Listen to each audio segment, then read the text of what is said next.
Today, we're jumping into this incredible story of reconnaissance from thousands of years ago.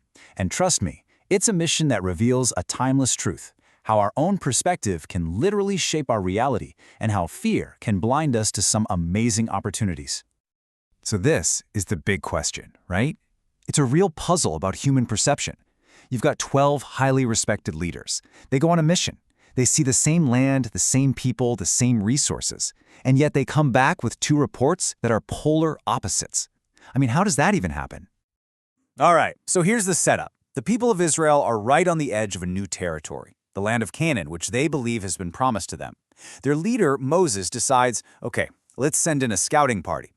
And he doesn't just pick anybody. He chooses one leader from each of the 12 tribes for this really critical 40-day mission.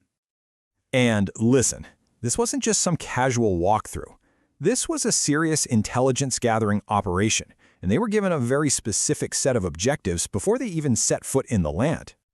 So you see, the mission comes from the very top. The stakes couldn't be higher. This isn't just about satisfying curiosity. It's about scouting out the very land they believe is their destiny, the place they're supposed to inherit. And just look at how clear these instructions are. Moses basically gives them a checklist. It's all about gathering objective data. See the land, assess the people, check out the towns, and here's the kicker, bring back physical proof. The whole point was to get the facts, plain and simple. All right, so with their orders clear, the 12 spies head into Canaan. And what they find is, well, it's a land of incredible extremes, a place of really dramatic, almost unbelievable contradictions. They spent a full 40 days combing through the region. And that's a long time. That's more than enough time to get a really comprehensive view of everything the land had to offer, and, as it turns out, all the threats it contained.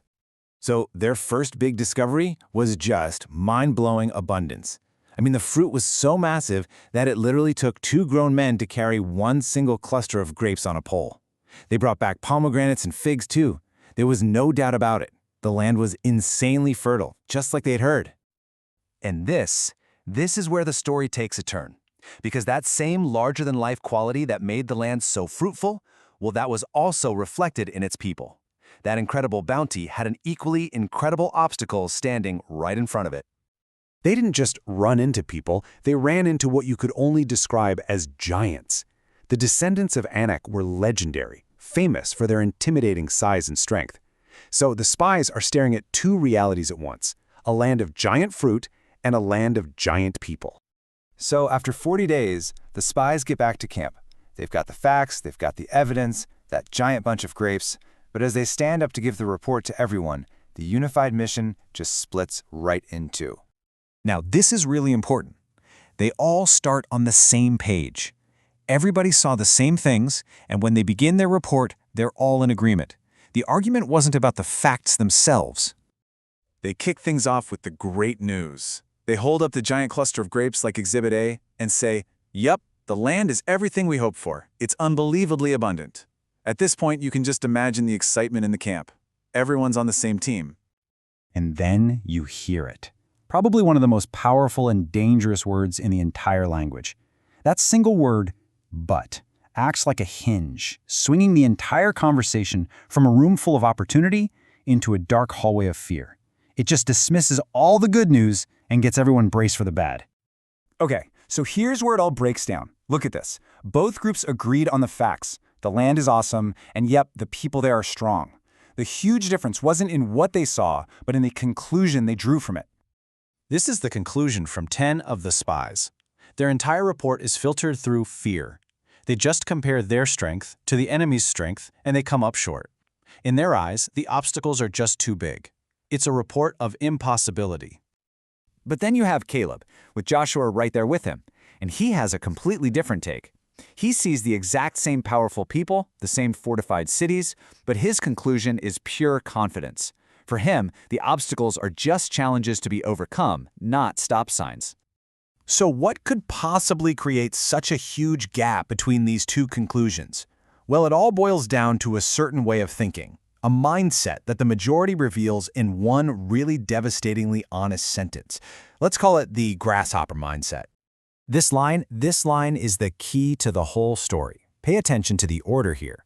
First, they saw themselves as small and powerless, like grasshoppers in our own eyes.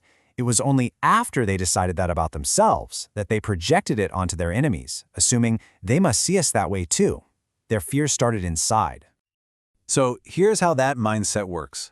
It's a slippery slope. You start with a simple fact: the people are big. Then fear twists that fact into a statement about you. That means I am small and weak. Suddenly, that's your new reality. And the final step is you assume everyone else sees you through that same weak lens. It's a self-fulfilling prophecy of defeat. So we come full circle. The land didn't change, the giants didn't change, the fortified cities were still there. The only thing that was different was the internal story the spies were telling themselves. One story was about giant obstacles, the other was about a grand opportunity. And that really leaves us with a question, doesn't it, for ourselves, in our own lives when we're facing our own big challenges, our own giants in whatever promised land we're chasing. We have a choice. We can focus on how big the obstacles are and write a report of fear, or we can focus on the possibility and write a report of faith. The facts might be the same, but the story you tell yourself, that makes all the difference.